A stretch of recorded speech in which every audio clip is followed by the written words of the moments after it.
தமிழ்தாய் வாழ்த்தின் மரியாதையை பாதுகாப்பதில் தாவேக அரசு சமரசம் செய்யாது என தெரிவித்துள்ள முதலமைச்சர் விஜய், தமிழ் மொழி நமது உயிர், நமது உணர்வு எனவும், உணர்வோடு கலந்திருக்கும் தமிழை பின்னுக்கு தள்ளினால் எப்படி பொறுத்துக்கொள்வது எனவும் வினா எழுப்பியுள்ளார். மாண்புமிகு பேரவைத் தலைவர் அவர்களே, தமிழ் நமது உயிர் மூச்சு, தமிழ் மொழி நமது அடையாளம், தமிழ் பண்பாடு நமது பெருமை. அதனால தமிழ்தாய் வாழ்த்தின் மரியாதையை பாதுகாப்பதில் தமிழக வெற்றிக் கழக அரசு ஒருபோதும் சமரசம் செய்யவே செய்யாது. தமிழ்தாய் வாழ்த்தை முதலில் பாடுவது அரசியல் அமைப்பிற்கும் இந்திய ஒற்றுமைக்கும் எதிரானதில்லை, மாறா வேற்றுமையில் ஒற்றுமைன்ற இந்தியாவோட உயர்ந்த கொள்கையை வெளிப்படுத்துறது.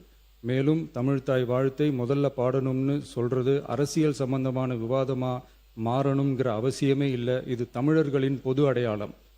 நம்மை வேறுபடுத்துவது அல்ல, ஒன்றிணைப்பது. மாண்புமிகு பேரவைத் தலைவர் அவர்களே, தமிழ்தாய் வாழ்த்தின் கண்ணியத்தையும் தமிழின் தொன்மையையும் தமிழர் பண்பாட்டின் பெருமையையும் பாதுகாக்கும் இந்த உயரிய பணியில் இந்த சட்டமன்ற பேரவையில் உள்ள அனைத்து உறுப்பினர்களும் கட்சி வேறுபாடுகளை மறந்து ஒன்றிணைந்து அனைத்து கல்வி நிறுவனங்கள், பல்கலைக்கழகங்கள், அரசு அலுவலகங்கள், பொதுத்துறை நிறுவனங்கள் உள்ளிட்ட பொது அமைப்புகளின் நிகழ்ச்சிகளிலும் நிகழ்வு தொடங்குவதற்கு முன் தமிழ்தாய் வாழ்த்து கட்டாயம் முதலில் பாடப்பட வேண்டும்